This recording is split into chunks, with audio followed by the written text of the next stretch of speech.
The medium of manga is filled with some of the most gorgeous and captivating artwork out there, arguably being the most crucial core component to getting you immersed into these stories. That's the beauty of manga, as the author has enough of strength added to their arsenal through their artwork that helps increase the quality of the narrative they're telling. Sure, reading a line about the main character and being told he can become a hero straight from the lips of his idol is already super captivating, but now just imagine the enhanced emotions you'll be feeling having it accompanied by artwork that truly emphasizes the heaviness and importance of these words. This is the power art carries, as having such striking visuals allows the author to raise these story beats to an even greater height. As I touched upon before, there are many amazing artists who utilize their art skills to the fullest to make the manga they're sharing even more rich. But for me, there's always been one mangaka in particular that I've been drawn to the most. This is of course Kohei Horikoshi, the creator of My Hero Academia. Horikoshi has by far one of my most favorite art styles ever, and the further I continued reading My Hero Academia, the more things began to stick out to me as to why his artwork is just so damn enticing. And so today, that's exactly what I want to talk about. I want to dive into Horikoshi's art style and discuss all the elements that I found to be most interesting, while also analysing how his art gradually changed over time. I feel like Horikoshi's art goes through one big change later down the road. So during this video, I'll be talking about two different points in time that show a considerable amount of difference his art has gone through when compared alongside each other. And because I'll be talking about endgame content, please do be aware that this video will contain spoilers for the entirety of the My Hero Academia manga. If you're not up to date with the series, then come back to this video another time. But maybe leave a like and sub before you go to help me out a bit. Yeah, that sounds good. Alright, we're good.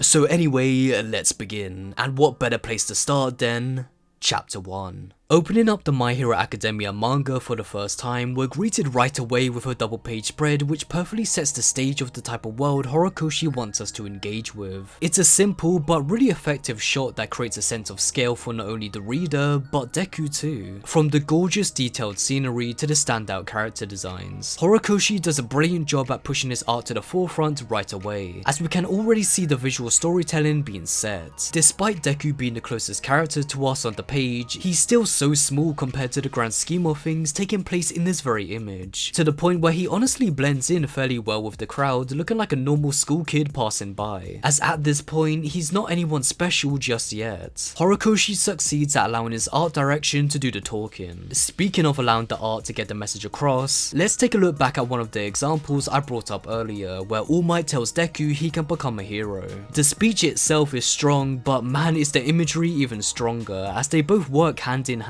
The heaviness of these words are shown through the visuals, as the speed lines help convey the weight of All Might's statement, forcing Deku down to his knees, clutching his chest as a barrage of lines rush through him and his surroundings. The rumble text also helps further emphasize how this is quite literally wrought Deku's entire world. Now I want to talk about my favorite element of Horikoshi's art style when it comes to how he approaches drawing his characters. My Hero has such an impressive start when it comes to first introducing us to Horikoshi's art that it becomes kind of hard to believe that it can get any better than this. It does, it gets better, it gets so much better. Let's take a look at the main character himself, Deku. His design is very angular, filled with sharp lines while having a relatively small frame, as this works really well, especially for the first few chapters where he's not super muscular, helping reinforce how weak he looks and that there's still more room for him to grow into the strength he's inherited from All Might. Due to the straightness of his shoulders, it helps further convey how timid and awkward of a character he is. And these style choices aren't just limited to Deku, because even just looking at how Horikoshi draws the average hand, we can see how rectangular the fingers are, as they have quite a blocky look to them, though some traits are unique to certain designs, for example the males and females. Let's take Bakugo. His face, eyes and especially chin is pointy and sharp, along with his hair which quite literally captures his explosive personality perfectly. Meanwhile for someone like Uraraka, her face is much rounder, almost being a complete circle just like her eyes, as it gives her design a rather smooth look to it, sending a message that she seems like a soft person and won't bite. Of course, there are characters who have a bit of both too, as it's not always completely one-sided. Bringing this back to Deku, he has the round eyes of Uraraka and a more sharper face that leans closer to Bakugo. Therefore, he becomes the perfect balance of both, someone who's soft but also packs a deadly punch when he needs to. Even his hair is a good representation of that balance, having a combination of both, as his hair strands curve out to a pointy end. Now these characters are on the smaller size of things, so what about the bigger, more muscular characters? They too have a more square, blocky approach to them, yet despite all this, the overall framework of these characters still feels small despite how big they are, and that's mainly a result of Horikoshi keeping details minimalistic in exchange for strong silhouettes. Having a clear silhouette, especially during action sequences, creates a really powerful image, as thanks to how sharp his character designs are, it helps his art stand off the page. And in a moment, I'll talk about how he really pushes this to the limit in terms of exaggerating his work. But for now, the general point I'm trying to get across is how the intricate details are kept to a minimum in favour for the well-built designs and poses to be pushed to the forefront to do the talking. Shading, hair strands, muscles, even wrinkles in clothing is kept to a small amount compared to what we see later on, apart from the exception of double page spreads where the whole purpose is to add that extra layer of wow factor. And that's not bad at all, it's just for this early stage of the My Hero manga, the series would have a very clean approach to it before more detail would eventually be built on top of it to add an even greater sense of depth to these characters. For me personally, this evolution works in favour of the story. Having these kids still look relatively scrawny to then seeing how built up they become towards the later half makes it truly feel like a journey of growth we've just witnessed. So all in all, Horikoshi still had so much more room to be even more expressive with his character designs, and I wouldn't be surprised if he was aware of that, because the signs of such features being implemented can be noticed during his action sequences. While it can be argued Horikoshi isn't the master at showing off complex choreography when it comes to fights, he most definitely makes up for it by having it be a pure full-on spectacle to set your eyes upon, and that's mainly due to the raw energy he brings to these pages. Even just looking at chapter 1 where Deku runs in to save Bakugo perfectly illustrates what I'm talking about. You can absolutely feel the desperation and speed emitting from this panel. The perspective of this shot, while dynamic, also creates a bit of an uneasy feeling which greatly helps set the scene, considering moments ago we saw how terrified Deku was just by observing the villain before his eyes, and now having him rush in helps convey like a click of a finger how sudden of a decision this was. The fear is still there, yet his body wouldn't give him the time to settle those emotions down, and so they're still carried with him into this leap of faith. His body simply moved on its own. A lot of the expressiveness with My Hero's action sequences definitely does come down to the sheer detail Horikoshi delivers, however. The speed lines, layout, posing, facial expressions and gradients all work together to pull off such beautiful pieces of art. Even if the page is just one simple punch, Horikoshi will really give it his all, just like the character, to make sure this is one of the most spectacular punches you'll ever see. And a lot of what I've been showing has been from double page spreads. So while of course they'll get the most attention to detail, considering there needs to be a good solid reason for why a certain sequence requires a full double page, Horikoshi is still fully capable of carrying this energy for the average page without needing an intense amount of detail, such as these two panels, as while they're not the most extreme thing ever, you can still absolutely feel the speed and power behind Deku and Bakugo's charge for this final gamble attack. Due to how sharp their facial features are, it helps create a greater sense of such intense speed and power that they're charging towards each other with, as it's like their skin is pushing right back up against their skulls. As I said, it's nothing too complex, especially from Horikoshi, but these tight harsh expressions really do make all the difference to feel the charged up emotions this scene carries. And while I do think Horikoshi doesn't tap into the full extent of what he's capable of at the moment when it comes to such vigorous sequences, the signs of a much more energetic look to his art was there, and it was most definitely here to stay and grow. While we're on the topic of Horikoshi's art carrying energy, there's no way I couldn't bring up the most obvious example of this. All Might is the symbol of peace for the world of My Hero Academia, and Horikoshi does a magnificent job at making him stand out from the crowd no matter what scene he's in. He will always be the center of attention, just as intended. These thick shadows that wrap around parts of his body give him a heavy, powerful look, as he truly looks like he's from out of this world, matching perfectly with the unimaginable strength he carries. He's so much more special than everyone else. However, we're aware of the quite literal dark secret All Might carries regarding his depleting power. So not only does this look present an abyss of never-ending intensity, but it also demonstrates how there's another side to him that is hidden from everyone in the shadows. And speaking of darkness, the way Shigaraki is presented is also fascinating, as chapter 68 and 69 are one of the best portrayals of his character early on in the series. Thanks to the amount of detail Horikoshi has drawn for his gritty hair strands and the cross-hatching shading for his neck as well as hoodie, Shigaraki is already recognized to be someone terrifying. He's shown to be someone you do not want to meet up close, because when it comes to panels where ways further away, there's a lot less detail, as only when you're face to face is when the true danger you're in gets revealed. Speaking of killing intent, in this panel where he threatens to kill 30 civilians, he's drawn in a much thicker brushstroke to make him appear more unnatural and slightly chaotic, as the bloodlust takes control of him for that one split second. In fact, it's actually a similar way to how All Might is portrayed, which helps reinforce the type of power Shigaraki has to casually kill 30 people around him like it's no problem. But when it comes to showcasing power, nothing quite shows it off like this page right here. Not only does Shigaraki's conclusion for the question he presented create a pit in the stomach, but so does this terrifying visual of him. An uncanny smile that stretches further than it should, a narrow focused look staring right back at the reader, and of course, a really uncomfortable amount of detail to this expression that we're not used to seeing in the series up to this point, but that's exactly why it's all the more fear-inducing. It's such a sudden leap from clean simple artwork that balances out its whites and blacks, compared to an up-and-close personal shot that has an extreme amount of detail to it overrun with darker tones that outweigh the whites. It's a super powerful menacing page turn to demonstrate Shigaraki is completely serious with his deadly intentions. He doesn't spell it out completely through his dialogue, but a single picture is worth 1,000 words. Characters like Shigaraki and All Might aren't drawn this way to simply look cool, but as I've been reinforcing throughout this video, a lot of it does come down to story relevance and why such characters or moments in a series are drawn in a particular way that's worth something special. Speaking of intention, going back to All Might, it's fairly obvious Horikoshi had the objective of his visual appearance being heavily influenced by art styles seen in American comic books. After all, if you're doing a manga about heroes, there really is no better place to look for inspiration than American comic books, where the superhero genre runs wild with popularity. Looking back on interviews with Horikoshi, it's clear to see how much love he has for these types of comics, as it's only natural that would inspire his creative thought process when it comes to making a series on heroes himself. Back to All Might, Horikoshi mentions how his character is a callback to the old Superman, and I quote, "the ultimate existence." It really does just speak for itself in not just looks, but also story relevance for the inspiration Horikoshi has taken. Even the onomatopoeia we see for attacks feel very reminiscent of that classic comic feeling. But also, when we take a look at the My Hero covers, we can see the very obvious nods of appreciation he's given to the superhero stories he admires the most. It's always neat seeing artists shout out other pieces of media in their own fun way, and Horikoshi is no exception to this rule. Now, we've spent a large amount of time analysing the foundation of Horikoshi's work for the early portion of My Hero Academia, so it's about time we dive deeper into the series to see whether he kept up this strong pace, or if the constant grind of releasing weekly chapters started to catch up to him and take its toll. Nope, no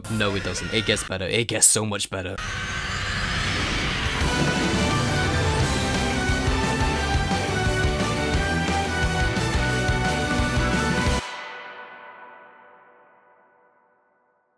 Generally, when watching an artist evolve over the years, it's always tough to pinpoint the exact moment that change in style happens. It's a gradual process where signs of growth start to show themselves bit by bit, rather than happening instantly. For example, I'd say in the Hideout Raid arc is when Horikoshi's art style began to do exactly that, transforming slowly over time as the more sharper, straight-edge design of characters faded away, while also more detail through shading was beginning to be implemented. However, I would say during the Overhaul arc is when Horikoshi truly makes that transition, and there's no better example of what I'm talking about than his paneling. The signs of him wanting to explore more creative avenues for his page layouts can be seen early on in the series, like this page of Deku Dragon stained down the wall with the panels curving down the same direction to guide the reader's eyes along with the motion, or Deku flinging his leg across the panels to make his new attack loud and clear to the world. But this really does seem like child's play to what Horikoshi begins to pull off later. One of my all-time favourite examples of this is this double page spread right here. Horikoshi really lays out the best of his artistic capabilities for everyone to see, as he truly makes sure to create a lasting impression with this specific sequence. Having Overhaul quite literally reach forward and across the panels shows the sheer amount of desperation he has to not let Deku and Eri out of his grasp, as it's like he's breaking the rules of the manga, leaping right out. And this was such a perfect decision for Horikoshi to make, because as we can see on the right, Overhaul's fingers become the borders/panels for the art. Further further reinstating how Deku and Eri haven't escaped his reach just yet. The amount of cross-hatching seen on Overhaul's hand, as well as the thicker outlines, does a magnificent job at making him appear too close for comfort. After all, Overhaul's hands are the most deadly and scariest thing about him, so it really does make all the more sense for Horikoshi to give his palm that extra sense of darkness to it. There are many more examples of Horikoshi continuing this kind of layout, especially once we approach the final arcs of the series, like this spread of Shigaraki's darkness engulfing the entire page, the only light remaining being seen in the panels Deku and Bakugo are in, as it creates the illusion that the panels themselves are being blown back due to Shigaraki's sheer malice. He's in complete control of this page, as his dominance over the heroes is made abundantly clear thanks to Horikoshi's superb layout. Remember, art isn't just all about how pretty everything looks on the page, as having an appealing art style is just one layer in the grand scheme of things. It all boils down to intent. What exactly is the artist trying to convey through these images? This is why we always look for meanings through the art, rather than it just being a pure visual pleasure, as oftentimes the most powerful of imagery is used without any words being needed. That is the power of art. I've been showing off a lot of double page spreads to get this point across, but I want to give examples of singular pages that carry this exact meaning of how truly powerful imagery can be when laid out correctly, as there's no better example than Darby's dance. While the paneling is straightforward, it's the inclusion of Darby which makes this page come together. Having him dance over the panels of Todoroki and Endeavor's ever-growing disturbance to the information they're receiving is such a powerful gut-twisting way to deliver a chunk load of dialogue to the audience. Darby's sheer presence is what takes control over this page, as all the characters can do is watch and listen, quite literally dancing all over them. Even just 2 chapters later, we see the heat from Darby's quirk affect the surrounding panels, as it comes across as a heat wave that's melted the strong straight lines that the sides of the panels used to have. These 2 pages both demonstrate how much Horikoshi completely understands the importance of a strong layout to help immerse us into the story he's telling. There's more ways than just one to go about it, as he does make sure to flex those creative muscles as much as possible. With that being said, Horikoshi's art just has such a different punch to it now, as it's become more exhilarating than ever to look at, and a lot of it does come down to the vast dynamic shots he pulls off. He's developed such a perfect grasp on playing around with engaging perspectives, which results in his art never feeling too flat or repetitive. His mastery of line variation helps with this, as not every single pen stroke will be the same size. Some lines will become thicker than others on certain parts of the body, as it helps give more weight and power to his work. I also need to reinstate how Horikoshi doesn't just give special treatment to his fighting sequences. Manga like My Hero Academia aren't all about the fights, believe it or not. First and foremost, this will always be a heavily character-driven story, where we follow each hurdle the cast navigate through, from the good all the way to the bad. Case in point, this double-page spread of Deku falling to his knees from Uraraka's speech is without a doubt one of the best pages Horikoshi has ever penned to this manga. First of all, notice how this is drawn from a slanted angle, where we're right there with Deku as close as possible to the ground. It helps quite literally bring us down to his level, what he's feeling with the weight of these words and the heavy impact they're having. He's curled himself up in a ball to feel small and hide these emotions, yet those feelings are rising more and more to the surface for everyone to see, as he's the biggest and most noticeable character on this entire page. In this very moment, his presence is known by everyone because he is the focus of all the attention. He is the focus of Uraraka's speech. This is his Hero Academy. Horikoshi has framed this shot to be as dynamic as possible, to give it that extra punch. A moment like this shouldn't feel flat or average. It's supposed to tug at the reader's emotions and captivate them, and to that I say Horikoshi did his job perfectly. It's really tough to pull off something like this that has no action whatsoever, as typically battle sequences create a lot more leeway and freedom for dynamic compositions, especially when it comes to the human body. I discussed before how Horikoshi would love to exaggerate some of his action poses, and so naturally, if he's upped his game with dynamic angles, then you can only imagine how much more engaging these two combined will look. One of the best examples is this page of Deku pushing Overhaul out of harm's way from Lady Nagan's bullet. It's almost like Deku thought to himself that to become faster than a bullet, he had to become a bullet himself, as his facial structure is so pointy it matches exactly that. Deku's eye sockets and mouth stretching back helps reinforce the amount of speed and power he's gambled for this one quick motion, as if parts of his body can't keep up with this intense movement. Despite Horikoshi's art feeling more refined compared to what it was previously, he hasn't lost the energy of going a step beyond with his work when it comes to pushing the bodies of his characters characters to their absolute limits. Speaking of refined, it's about time we take a closer look at how this development in art style has affected how he now draws his characters. One of the biggest things Horikoshi had going for him at the start of the series was how much his art style created a name for itself.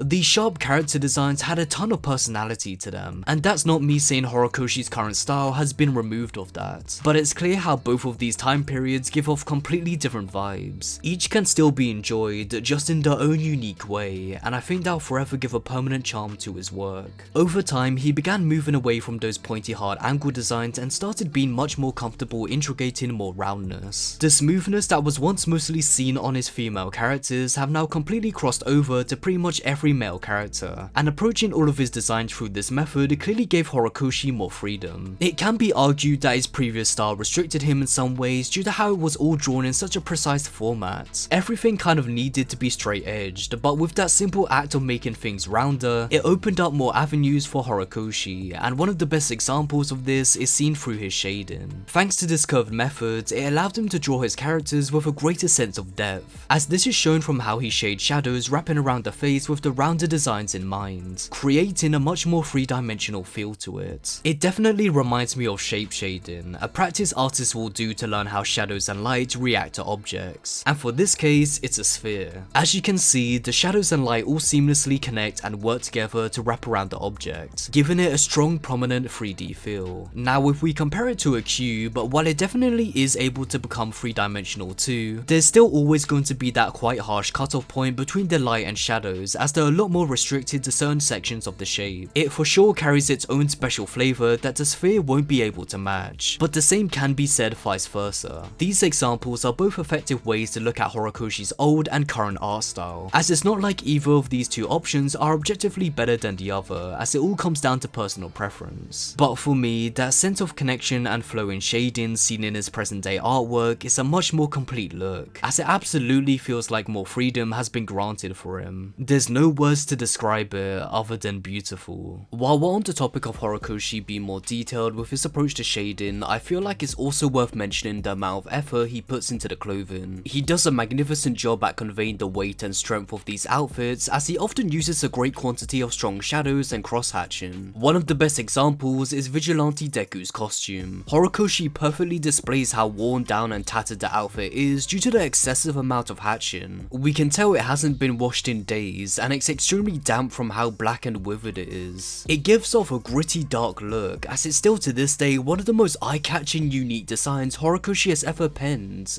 but that's the point. This is a completely new Deku, a side we would have never expected to see. Yet even for outfits that don't need a super amount of detail, Horikoshi still manages to effectively pull off the intended feel. Toga's clothing is a good representation of this. Her sweater has a very minimal amount of shading and wrinkles to it, making her top feel lighter. Not everything needs to have a heavy amount of detail, which in turn results in a piece of clothing that doesn't feel heavy at all, but instead much lighter. As a quick side note, screen tones definitely play a huge part in this too, but they aren't just limited to the clothing. Horikoshi's portrayal of Endeavor's flames and Deku using One for All are my favourite examples of this, as it creates a strong sense of energy these characters carry. All in all, Horikoshi's current art style just has such a crazy level of power to it. A lot of these changes can be considered small, but it creates such a noticeable difference. Another example of this is characters getting a lot more bulkier and thicker in general. Early MHA leaned into thinner designs since they match well with the sharp angled look, but now the characters' sizes have widened, creating an unironically better sense of weight to them that looks way more natural. The gradual change works for story purposes if we just think about the characters getting stronger over time, but it was definitely just an art style change more than anything else. I'm gonna use Shimura as an example of what I'm talking about. A character who died before the story even began, so her body shouldn't be changing at all since we always have that one version of her to base things off. On screen is one of her first ever appearances in the manga, and now next to it is another rendition of her drawn in Horikoshi's current art style. As you can probably tell, Horikoshi really does go crazy with the thickness later on for his character designs, but I don't think anyone's complaining. Currently, Kohei Horikoshi is my favourite manga artist of all time. It's crazy to think how he delivers such gorgeous pieces of art like this on a week-to-week basis. He clearly cares about his work, even going as far to redraw pages that weren't finished for the volume releases. Despite the original art being fairly acceptable to begin with. However, it's important for me to mention that the reason unfinished pages like this exist is because Horikoshi's health gradually got worse over time, an unfortunate common trend most of us are aware of when it comes to those working in the manga industry. This was especially noticeable during the final war arc, where the page count for chapters were getting smaller and smaller. So when we do look at unfinished pieces of his art and admire how great it looks, it's still always going to leave a sad bitter taste in the mouth knowing Horikoshi is unable to work at his own pace due to deadlines. That's why I'm always going to be impressed seeing all of the artwork he does pull off on a weekly schedule despite the obstacles that come his way. At the time of me making this video, the My Hero Academia manga has reached its conclusion. If you head over to Horikoshi's Twitter account, you can see him uploading fully rendered colored art weekly to celebrate the latest anime season when an episode drops. This is something Horikoshi has always done to increase support for the anime, but due to him working on the manga at the same time, he would typically upload sketches like this. And again, while his sketches were still amazing, seeing him now have the time to increase the quality of these art pieces really does create a breath of fresh air. At last, he finally has the time to take things at his own pace and raise it to the standard he's most happy with. Whether My Hero Academia will be considered as one of your favorite mangas is up to you to decide. But regardless, what's undeniable is how dedicated Kohei Horikoshi was to mastering the craft of creating a visually stunning piece of fiction. And so for me, this is how Kohei Horikoshi became one of the greatest artists of all time.